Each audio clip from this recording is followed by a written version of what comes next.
ഒരുപാട് നാളുകൾക്ക് ശേഷം ഇവരുടെ കൂടെ വെറുതെ ഒന്ന് അമ്മ വീട് വരെ പോയതാണ്. പക്ഷെ തിരിച്ചു വന്നതോ എന്റെ ജീവിതത്തിൽ ഇന്ന് വരെ എക്സ്പീരിയൻസ് ചെയ്യാത്ത മധുരമുള്ള ഓർമ്മകളുടെ കളക്ഷനുമായിട്ടാണ്. ഗേറ്റ് തുറന്ന് പറമ്പിലേക്ക് കയറിയതും ഞാൻ കണ്ടത് ഒരുപാട് ജീവിതാനുഭവങ്ങൾ അനുഭവിച്ചറിഞ്ഞ് പോരാടിയ മുതിർന്ന രണ്ട് സ്ത്രീകളെ ആയിരുന്നില്ല, മറിച്ച് ഏതോ രണ്ടോ ചെറിയ കുട്ടികൾ. ആ പറമ്പ് മുഴുവൻ ഇവരെന്തോ തേടുകയാണ്. ഇവിടെയാണത്രേ എന്റെ അമ്മാവനും വല്യമ്മമാരും അമ്മയും ഒക്കെ ചെറുപ്പത്തിൽ ഓടിക്കളിച്ചിരുന്നത്. ഇന്നവർ വലിയവരായി മാറിയെങ്കിലും ഈ മണ്ണിൽ നിൽക്കുമ്പോൾ അവരുടെ കണ്ണുകളിൽ ഇന്നും ആ ബാല്യം തന്നെ കാണാം. അടുത്തൊരു ചെറിയ കാവും അമ്പലവും അതിന്റെ കുളവും അവിടേക്ക് ഇവർ ചിരിച്ചും കളിച്ചും വളർന്നു. ഈ മാവും പ്ലാവും തെങ്ങിൻ ചൂടുകളും മനോഹരമായ ബാല്യത്തിന്റെ സാക്ഷികളാണത്രേ.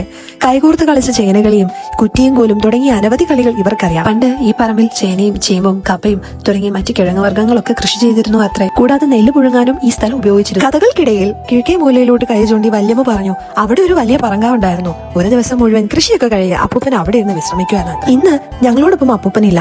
ആ സ്ഥലത്ത് പറങ്കാവുമില്ല, വെറും മണ്ണ് മാത്രം. എന്നാൽ ഓർമ്മകൾക്കോ ഇന്നും മധുരമുണ്ട്.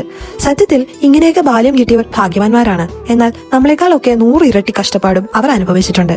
കാലം കടന്നു പോകുമ്പോൾ ഓർക്കാനും ആശ്വാസം കിട്ടാനും സന്തോഷിക്കാനും ഇത് വെറും ഓർമ്മകൾ മാത്രമല്ല, ഇവരുടെയൊക്കെ ജീവിതത്തിന്റെ സ്പന്ദനം തന്നെയാണ്.